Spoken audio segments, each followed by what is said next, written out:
ajuda ela a encontrar aí, por favor. 2 Crônicas 20. Ok?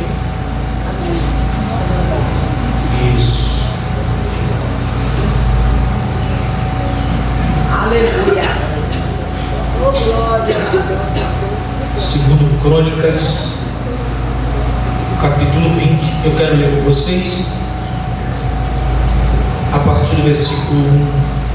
Eu não sei o que vocês fizeram, se vocês trocaram aí as caixas, se vocês trocaram a mesa, mas o som está tão bom. O que vocês fizeram? Trocaram a caixa, trocaram a mesa? O que vocês fizeram?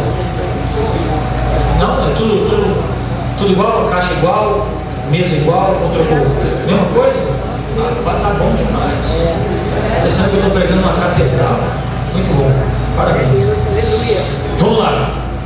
Está escrito assim: e sucedeu depois disso que os filhos de Moabe e os filhos de Amon, e com eles os das montanhas de Seir, vieram contra Josafá. Então vieram alguns que avisaram a Josafá, dizendo: vem contra ti uma grande multidão além do mar e da Síria, e eles que já estão em Hazazon Tamar, que é em Gedi. Então Josafá temeu e pôs-se a buscar o Senhor, e apregou jejum em todo Judá. E Judá se ajuntou para pedir socorro ao Senhor. Também de todas as cidades de Judá vieram para buscar o Senhor. E pôs-se Josafá em pé na congregação de Judá e de Jerusalém e na casa do Senhor, diante do pátio novo. Olha a oração. E disse: Senhor Deus de nossos pais, porventura não és tu Deus nos céus? E não és tu que dominas sobre todos os reinos das nações? Na tua mão há força e poder, e não há quem possa resistir. Porventura, ó nosso Deus, não lançastes fora os moradores desta terra diante do teu povo Israel, e não adestes para sempre a tua descendência de Abraão teu amigo? E habitaram nela, edificaram nela um santuário ao teu nome, dizendo: se algum mal nos sobrevier, espada, juízo, peste ou fome, nós nos apresentaremos diante desta casa e diante de ti, pois o teu nome está nessa casa, e clamaremos a ti na nossa angústia, e tu nos ouvirás e nos livrarás. Agora, pois, eis que os filhos de Amon e os de Moabe e os das montanhas de Seir, pelos quais não nos permitistes passar a Israel quando vinham da terra do Egito, mas deles se desviaram e não os destruíram, eis que nos dão pago, vindo para lançar-nos fora da tua herança que nos fizestes herdar. Nosso Deus, porventura não nos julgarás, porque em nós não há força perante esta grande multidão que vem contra nós, e não sabemos nós o que faremos, porém os nossos olhos estão postos em ti. E todo Judá estava em pé perante o Senhor, como também todas as crianças e todas as mulheres e os seus filhos. Então veio o Espírito do Senhor no meio da congregação sobre Jaziel, filho de Zacarias, filho de Benaia, filho de Jeiel, filho de Matanias, levita dos filhos de Asaf. E disse: olha o que Deus falou através da boca do profeta: dai ouvidos todo Judá, e vós moradores de Jerusalém, e tu, ó rei Josafá, assim diz o Senhor: não temais e nem vos assusteis por causa desta grande multidão, porque a peleja não é vossa, senão de Deus. Quem pode dizer glória a Deus? Toma teu assento com a sua Bíblia aberta para Ele. Deus é bom, gente. Toda a realidade.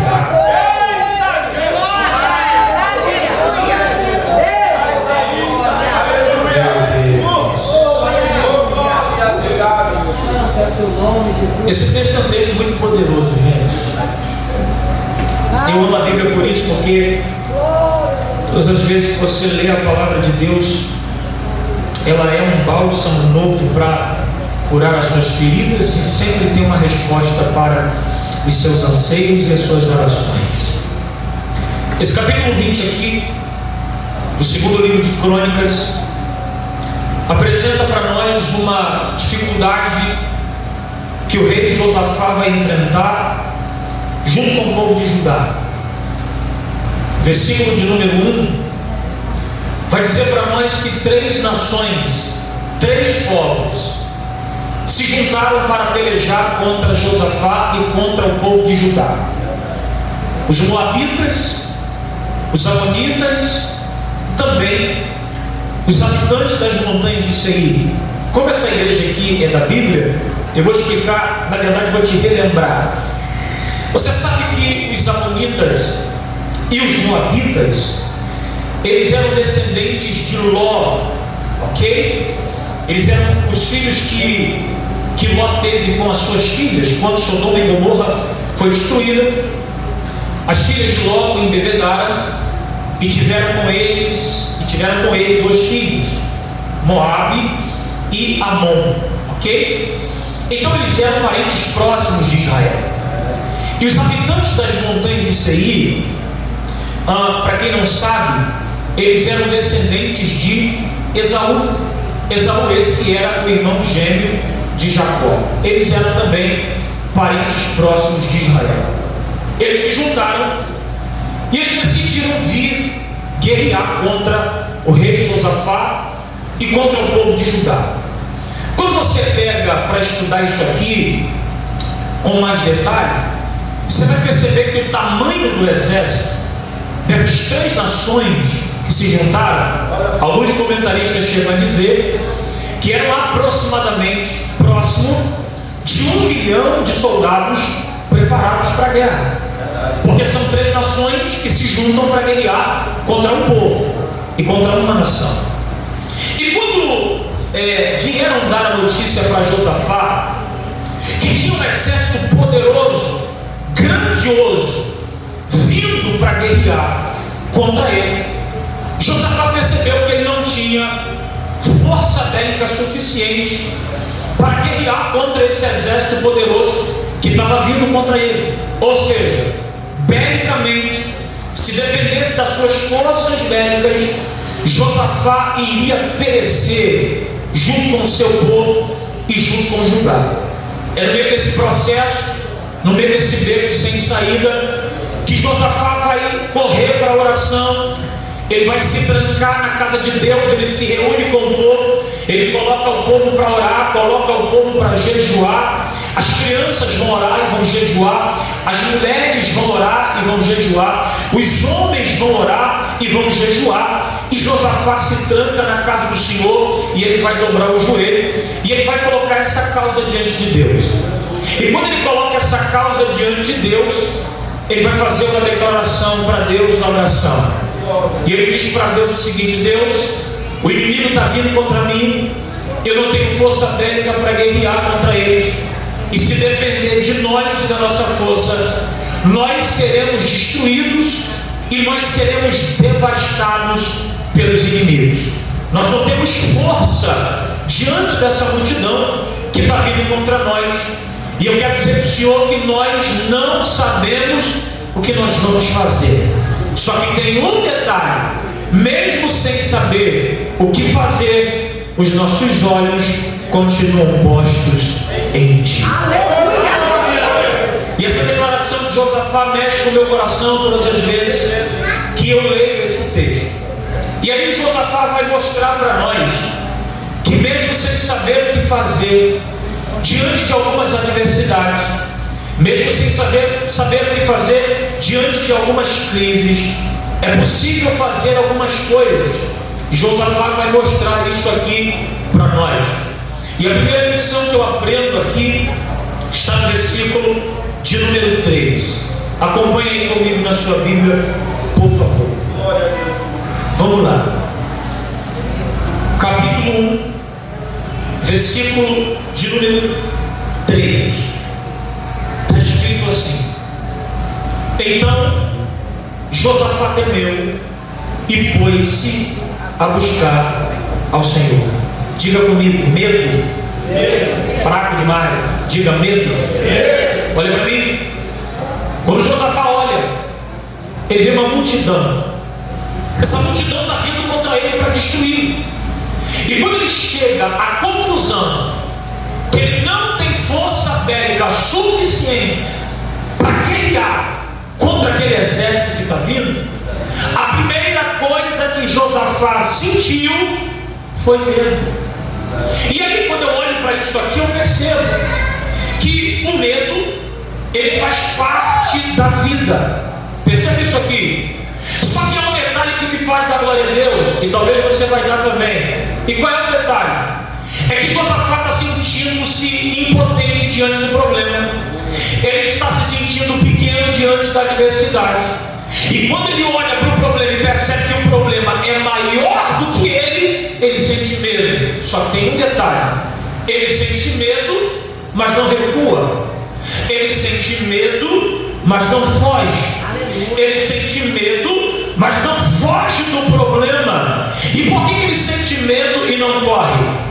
Por que ele sente medo, mas não recua? Por que ele sente medo, mas não foge do problema? Porque Provérbios capítulo 24, versículo 10 diz assim: se te mostrares frouxo no dia da angústia, a tua força será pequena. E eu já falei isso aqui e vou repetir.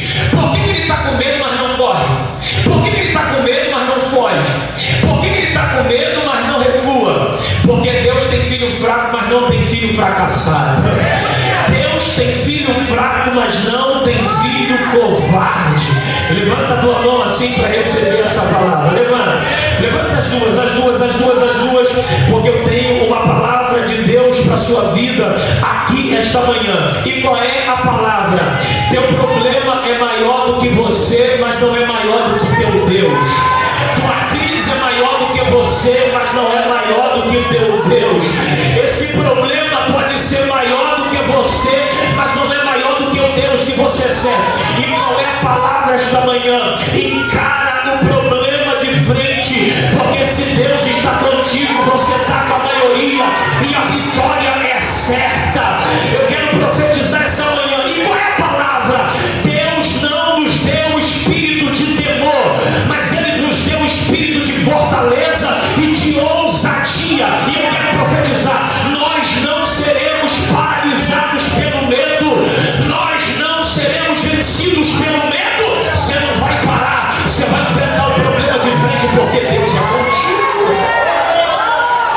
Olha para alguém com cara de profeta e diga para ele, e diga para ela: você não vai ser paralisado pelo medo, você não vai ser vencido pelo medo, meu irmão, porque Deus não nos deu o espírito de medo, Deus não nos deu o espírito de temor, Ele nos deu o espírito de fortaleza e de ousadia. E Deus está dizendo: o problema é maior do que você, mas não é maior do que teu medo.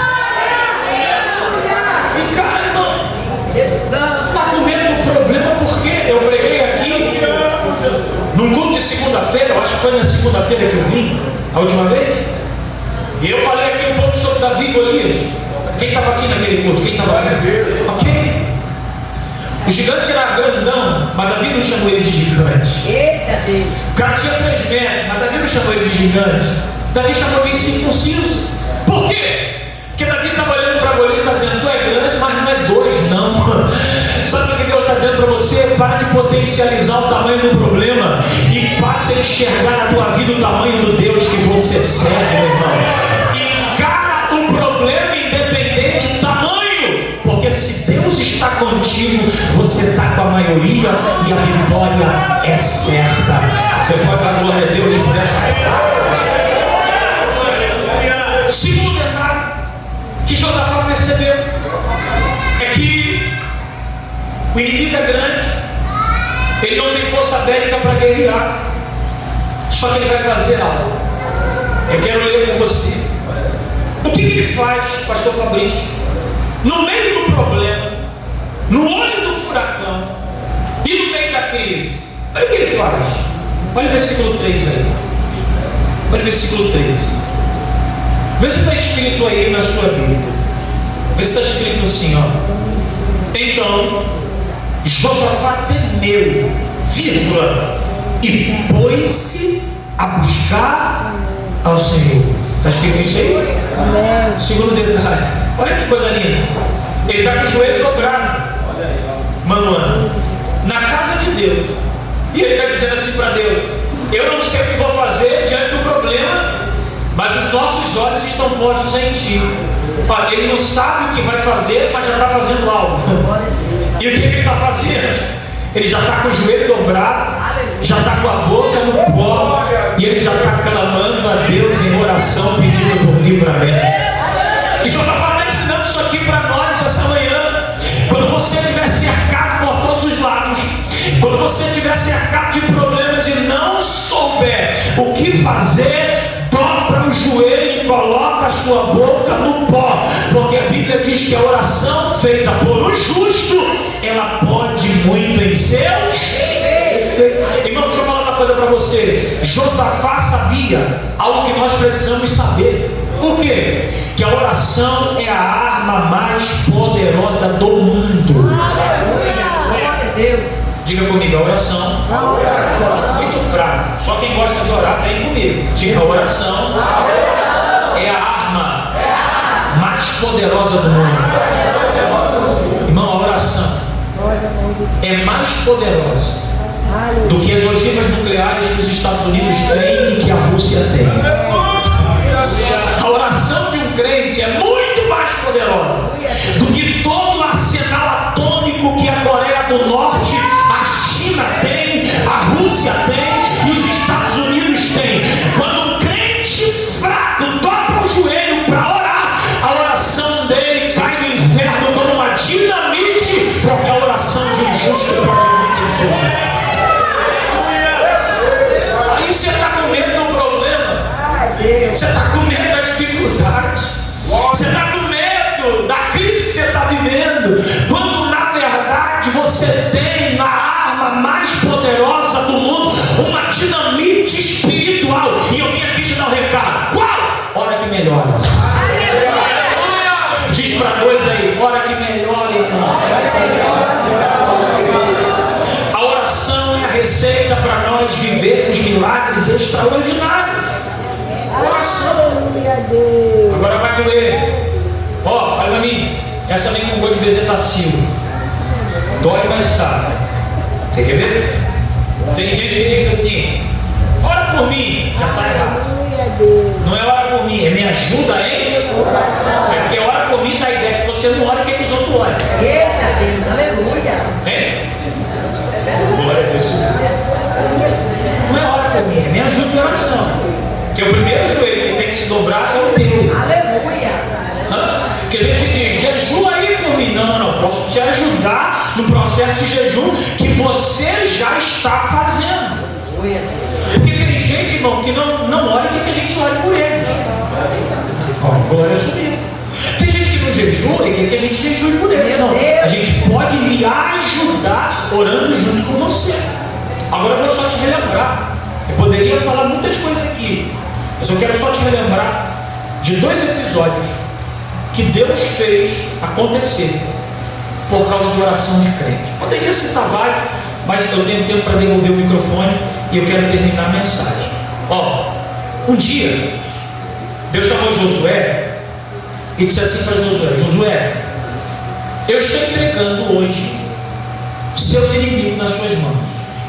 Eu pergunto, você responde. Se Deus falar para você que vai te dar vitória hoje, a vitória tem que chegar quando? Hoje. Porque Deus falou que é hoje. Se Deus falou que é hoje, então está falado. Porque se Deus falou, está falado. Se Deus determinou, está determinado.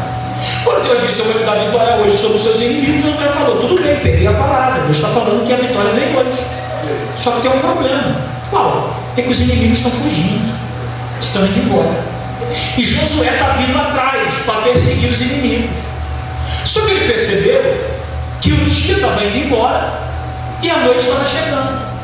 E não daria para alcançar os inimigos naquele dia. Teria que dormir, descansar, botar os animais para descansar, os cavalos provavelmente, para no dia seguinte levantar Só que olha só a intrepidez de um crente que tem uma vida de oração. Aleluia. Quando Josué viu que não ia dar para alcançar os inimigos naquele dia, mano, sabe o que ele fez? Eu vou te dar um capítulo só para você anotar e depois ele na sua casa. Isso está em Josué, capítulo 10, versículo 12 e 13. Sabe o que ele fez? Ele deu um grito, gente. Sabe qual foi o grito que ele deu? Ele disse assim: sol! Isso é coisa de maluco, né? Para onde você está em Gibeão? Aleluia. Apontou o dedão para a lua e disse: você lua, para aí onde você está, no vale de Aijalon. Isso aqui é coisa de gente doida. Aleluia. Por quê? Porque primeira coisa, nós aprendemos que não é o sol que se movimenta no universo. O que se movimenta no universo é a Terra, rotação e translação.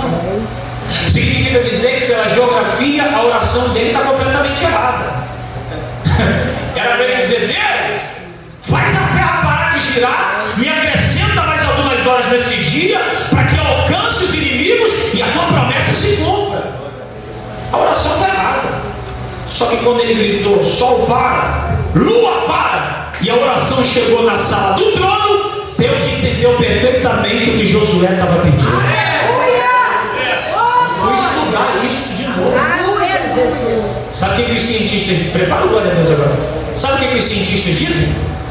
Que a Terra não pode parar de girar. Se a Terra parar de girar, ela explode.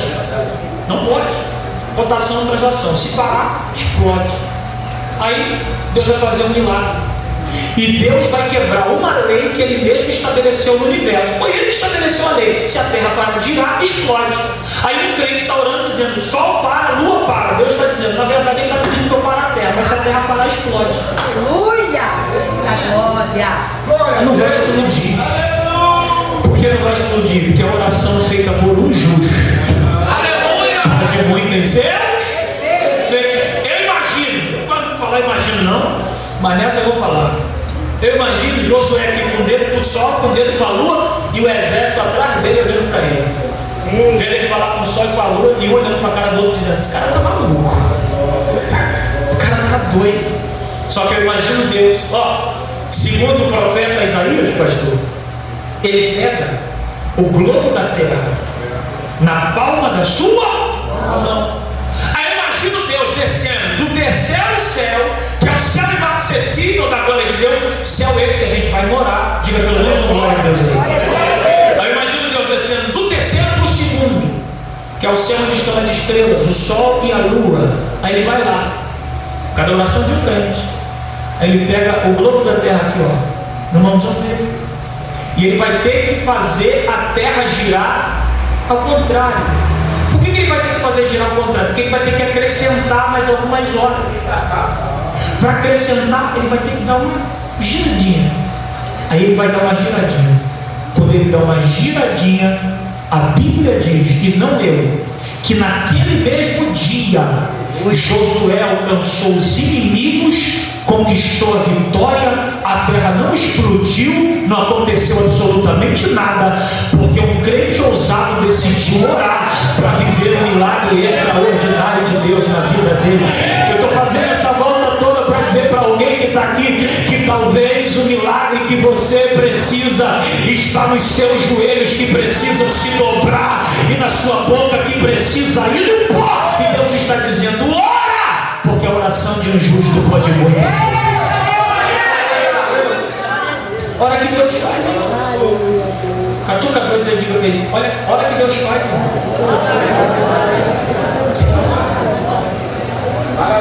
Pastor Fabrício, você quer ver uma outra história que mexe muito comigo, pastor? Meu Deus, o senhor é mestre. Pastor, um dia o profeta Isaías foi lá no palácio do rei Ezequias, botou o dedo de profeta na cara dele e disse assim: assim diz o Senhor, coloca a tua casa em ordem, porque certamente morrerás e não viverás. Irmão, responde aí. Se Deus falou que vai morrer, então vai morrer. Porque se Deus falou, tá? Não, irmão, Deus falou, vai morrer, morrer. Deus falou. Aí isso aconteceu? O profeta deu o recado e foi embora. Tá indo embora o profeta. ficou igual criança de castigo, quando a mãe bota de castigo. Está escrito. Sabe o que o rei fez? Virou a cara para a parede e começou a orar e chorar. Sabe qual foi a oração de Ezequias? Ah, Deus, lembra que em todos esses anos eu tenho servido com sinceridade, com fidelidade. Deixa eu viver mais um pouquinho. Já percebeu que todo mundo quer conhecer Jesus, mas ninguém quer morrer? Eu quero conhecer Jesus. Então morre que tu vai conhecer. Ninguém quer ir. Ninguém quer ir, né? Verdade ou mentira? Ninguém quer ir. Aí, ele está dizendo, deixa eu ficar mais um pouquinho. Então tem algumas coisas para fazer. Irmão, olha para mim. Ele está orando, virado com a cara na parede. Oração misturada com lágrimas. E aí o profeta está indo embora. Já entregou o recado, está indo embora. Aí a Bíblia diz que antes do profeta sair do pátio, Deus falou de novo com Isaías. Aleluia! E Deus disse assim: Isaías, dá meia volta aí. Onde eu vou? Volta lá. Eu estou com outro recado para você dar para Ezequias. Qual é o recado? Fala para ele que eu ouvi a oração dele. E diz para ele que eu vi as lágrimas. E diz para ele, por causa da oração misturada com a lágrima, eu estou acrescentando para ele agora mais 15 anos de vida. O profeta tem que voltar, pastor. Ele não vai questionar, ele vai voltar. Aí quando ele volta, ele está vendo aquela cena, um rei com uma coroa na cabeça, com a cara virada para a parede, orando e chorando. Ele olha para o rei e diz assim: pode parar a oração aí, pode enxugar as lágrimas, que eu tenho um outro recado de Deus para você. Assim diz o Senhor: ouvi a tua oração, vi as tuas lágrimas, e a partir de agora estou te acrescentando mais 15 anos de vida. Aí quando ele recebe essa palavra, ele vai fazer prova com Deus. Quem já fez prova com Deus aqui? Ele ouve a palavra, pastor, e diz assim: tudo bem, qual é a prova que você pode me dar que Deus está nessa palavra? Aí o profeta diz: fala você. Ele diz assim: então tudo bem, eu quero uma prova. Paulo, eu quero que Deus faça o relógio de Acais voltar 10 graus. Deus, aleluia! Aleluia! O relógio de Acais voltar, Deus tem que fazer a terra girar ao contrário. Vai ter que quebrar uma outra lei que ele criou. A terra vai ter que girar no sentido anti-horário. Aí, é isso que você quer? Isso. Eu quero que a sombra do relógio de Acais retroceda. Aí Jeová diz: eu vou ter que fazer. Que a oração feita por um justo pode enriquecer. E Jeová vai lá com mãozão de novo, debaixo do globo da terra, e dá só uma giradinha. Quando gira aqui, a sombra do relógio de Acais retrocede 10 graus. Só para mostrar para Isaías e para Ezequias que quando um crente se propõe a orar, se for preciso, Deus move o céu, Deus move a terra, Deus sacode tudo, mas a oração feita por um justo tem resposta. Levanta as suas duas mãos, as duas mãos, as duas mãos, as duas mãos, as duas mãos. Eu não sei se está todo mundo pegando, mas se tiver 10 aqui que acredita nisso, eu já volto para casa feliz. Eu vim aqui essa manhã profetizar, pastor Álvaro, que Deus vai mover céus e terras em favor dessa igreja, desse ministério, desses crentes, porque essa é uma igreja que ora e não tem capeta, não tem ferro, não tem demônio que permaneça de pé na frente de uma igreja que ora. Não tem inimigo que permaneça firme diante de uma igreja que ora. Sabe por que você vai vencer? Não é porque o pregador está dizendo, é porque quando você dobra o seu joelho, você chama Deus para a tua guerra, e quando Deus entra na tua guerra, não tem inimigo que possa permanecer de pé. Tem alguém que pega essa palavra e pode adorar a Jesus essa manhã? Oh, Jesus está glória. Eita! Você precisa orar. Glória, glória, glória! Aleluia! Oh, aleluia! Aleluia! Oh, aleluia, aleluia, aleluia! Meu Deus. A gente vai falando na Bíblia, vai lembrando das coisas. Glória a Jesus! Vamos lá. Aí, olha o que está escrito no versículo 4. Eu amo a Bíblia, gente. Versículo 4.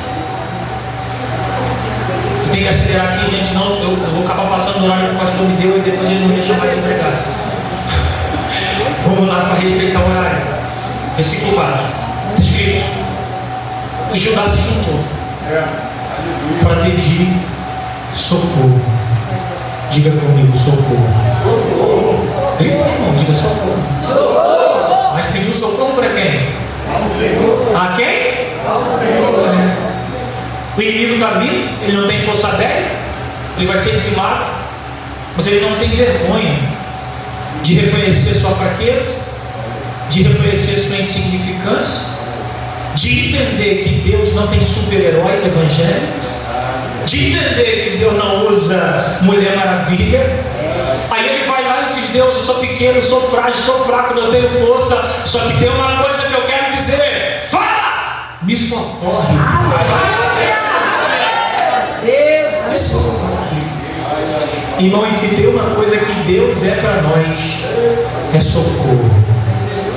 Por quê?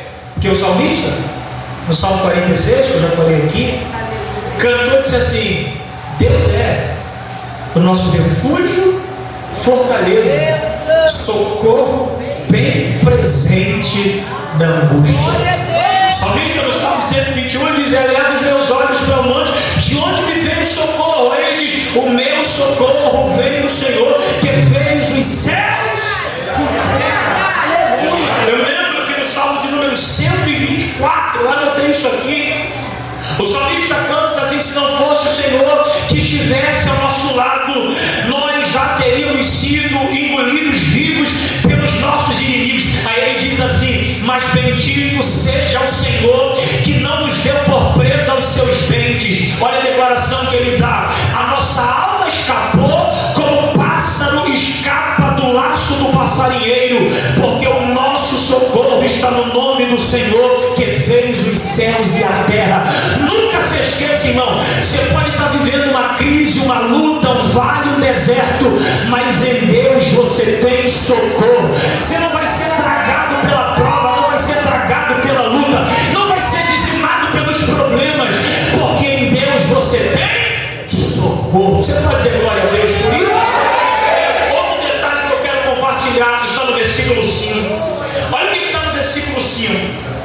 Versículo 5 diz assim: e pôs-se Josafá em pé na congregação. Diga comigo: pôs-se. Está fraco. Pôs-se. Josafá em pé. Isso aqui está o segredo dele. Ele ora, ele junta o povo para fazer jejum, ele vai buscar a Deus, ele sente medo, mas não corre. Mas tem uma outra coisa que ele faz: qual? Ele tem coragem de se colocar de pé diante dos problemas. E Deus é apaixonado, Márcio, por crentes que têm coragem de permanecer de pé diante de desafios, diante de problemas, que ele entende que o problema é maior que ele, mas não é maior que o Deus que ele serve. E quando ele entende que o Deus que ele serve é maior que o problema, ele tem coragem de ficar de pé diante do problema para enfrentar o problema. Fica de pé, irmão. Vai se curvar por quê? Vai se curvar porque você está na prova, vai se curvar porque você está no vale, vai se curvar porque o inferno levantou, e tem que levantar mesmo. Que a hora que o inferno não levantar contra mim e contra você, porque tem alguma coisa errada na nossa vida. Porque tem que levantar, sim ou não? Tem que levantar. Agora eu vou ler para você um salmo de Davi, só para você que gosta da Bíblia, para dar glória a Deus. Sabe por que a gente não vai se curvar e vai ficar de pé? Olha o que Davi falou no Salmo 20, verso 7. Uns confiam em carros, outros em cavalos, mas nós faremos menção do nome do Senhor nosso Deus. Aí ele diz: uns é artigo indefinido, encurvam-se e eles caem, mas nós nos levantamos e estamos.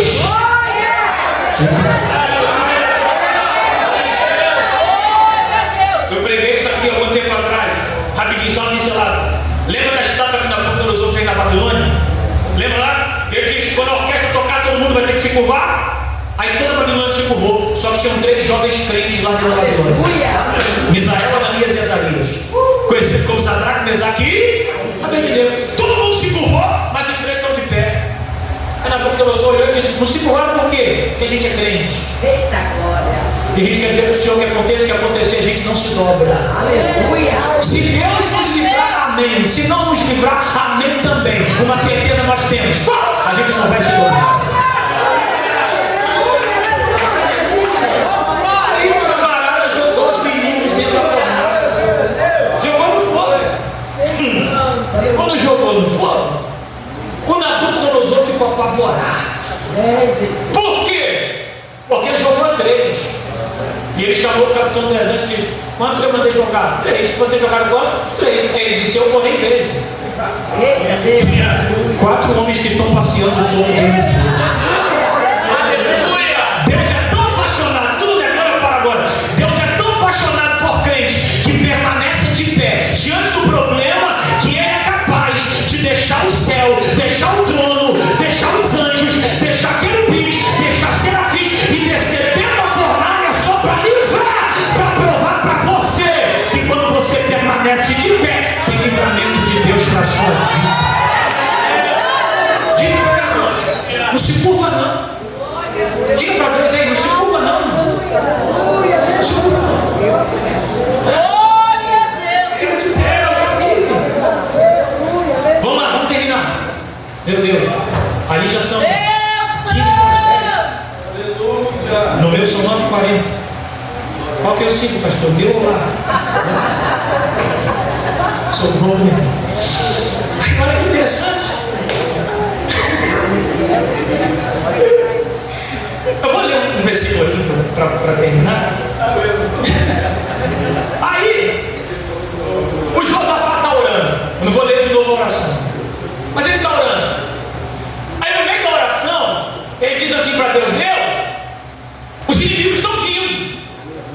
Os moabitas, os amonitas e os descendentes de Esaú estão vindo. E sabe o que eles estão querendo fazer, Deus? Está no versículo 11. Olha o que ele diz: eles estão querendo colocar a gente para fora da nossa terra. Olha aí, a promessa. Peraí, que terra é essa? Terra que Deus prometeu para Abraão, Isaac e aquela terra era uma terra por possessão perpétua. Perpétua é para sempre. Deus falou: essa terra eu estou dando para vocês para sempre. Se Deus falou que a terra é deles para sempre, como é que o inimigo está vindo para colocá-los para fora da terra que Deus falou que está dando para eles para sempre? Sabe o que Josafá entendeu? O inimigo pode ser mais forte do que eu, pode ter mais força bélica do que eu, só que tem uma coisa: eu não vou perder aquilo que Deus me deu como bênção.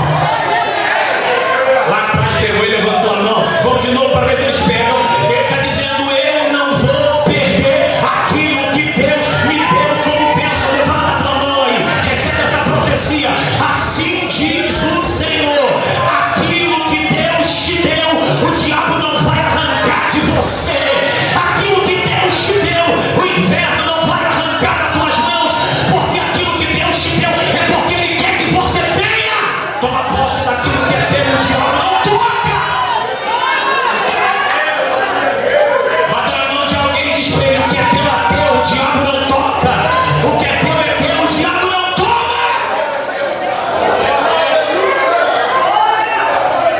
O que é teu, filho.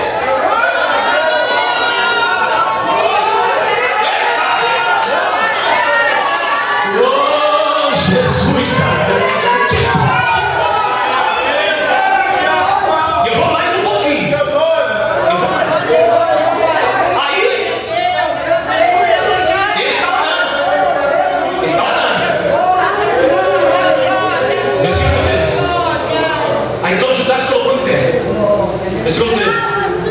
As crianças, as mulheres, os homens. Rapaz, olha o que a Bíblia diz, pastor. Versículo 14. Eu amo esse texto. Então, veio o Espírito do Senhor no meio da congregação sobre Jaaziel. Diga comigo: Jaaziel. Era levita. Levita é levita. Ok? É tocador de instrumento. Só que Deus precisa de uma boca para usar para falar com o seu povo e trazer resposta. Aí, olha para mim. Deus vai usar a boca do cantor e do levita. Glória a Deus. Aí, o que me chama a atenção é o nome do levita: Jaaziel. Eita glória, né? Fui estudar, que eu sou fuçado para aprender. Sabe o que significa o nome do levita que Deus está usando para trazer a resposta? O nome dele significa Deus vê. O nome dele significa, Márcio, Deus vê. Josafá está orando, está dizendo: olha o inimigo deles, está vindo para nos destruir, está vindo para arrebentar com a gente, está vindo para jogar a gente fora da terra. E Deus levanta um camarada que o nome dele significa Deus vê. Aleluia. É Deus dizendo: calma, respira que é de graça, fica tranquilo. Por quê? Porque tem dificuldade que seu filho pode não ver, sua mãe pode não ver, seu marido pode não ver, sua esposa pode não ver, seus amigos não vê, seu pastor não vê, mas tem alguém que não dorme nem tosqueneja, ele não cochila e não tem sombra de variação. Ele está dizendo: pode ficar tranquilo, respira, acalma, e nem precisa ficar tomando calmante para dormir, porque ele está vendo essa situação e ele está dizendo que essa manhã ele está trazendo resposta para o teu clamor.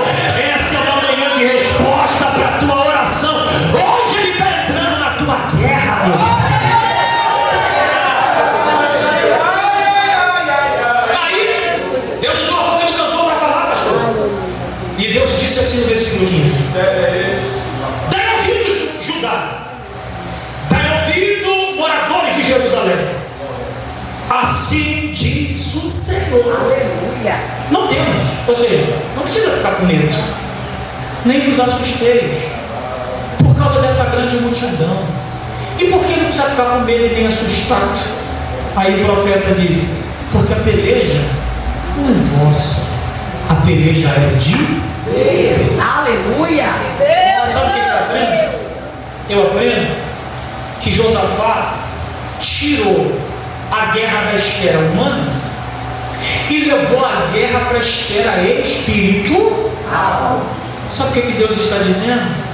Está na hora de você parar de lutar as suas guerras com armas naturais. E está na hora de você pegar essa guerra e levar a sua guerra para a dimensão espiritual. Porque quando você levar a sua guerra para a dimensão espiritual, você está convocando Deus para a tua guerra. E quando você chama Deus para a tua guerra, irmão, não tem capeta, não tem demônio, não tem inferno. Quando você chama Deus para a tua guerra, Ele libera uma palavra para você dizendo: 1000 caem ao teu lado, 10.000 ao teu direito, você não vai ser atingido. Quando você chama Deus para a tua guerra, pode colocar pipoca, galinha morta, sapo morto, pode colocar o que for, vela branca, vermelha, azul, amarela, pode colocar ferradura atrás da porta, pode fazer o que quiser. Se Deus está na nossa guerra, o diabo vai ter que se curvar e a vitória é certa. E aí, eu vou terminar agora. Vou olhar para lá. Acabou agora. Eu termino dizendo: Josafá disse: tudo bem, a peleja é de Deus? É de Deus. Não é minha, mas não? Não. Olha o que ele fez para a gente parar agora. Olha o que ele fez. Capítulo 20, versículo 21. Eu amo isso aqui demais. Eu gosto muito disso. Olha 21. E aconselhou-se com o povo. Olha Josafá. E ordenou cantores. Ordenou cantores para o Senhor, que louvassem a majestade santa saindo diante dos arcados. E dizendo: olha o que os cantores diziam: louvai ao Senhor, porque a sua benignidade dura.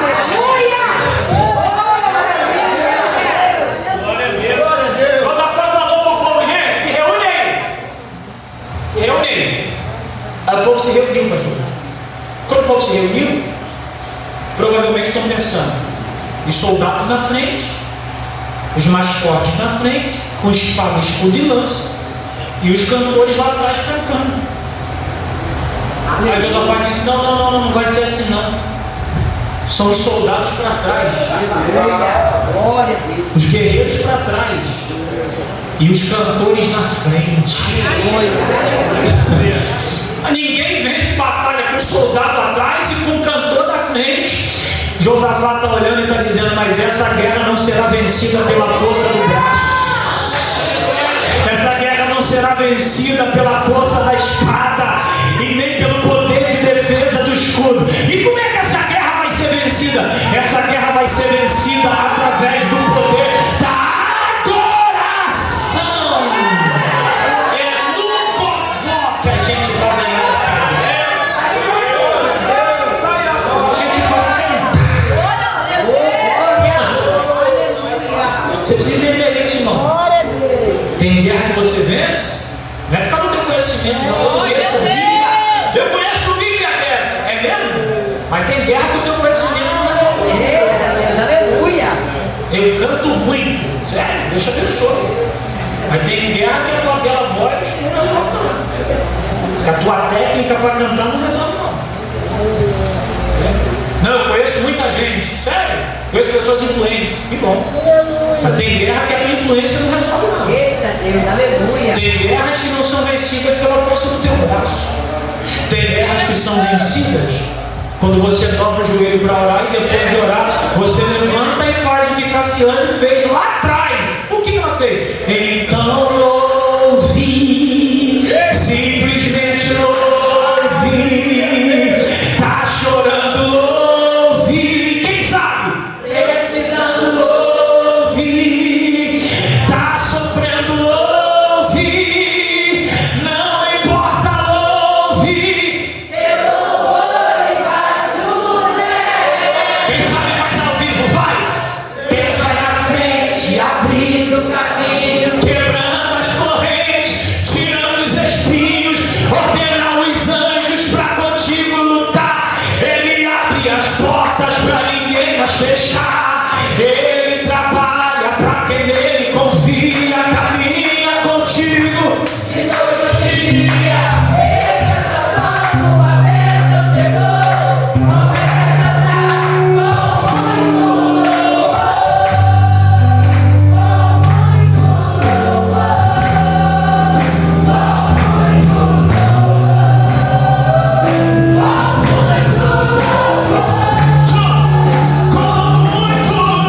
louvor.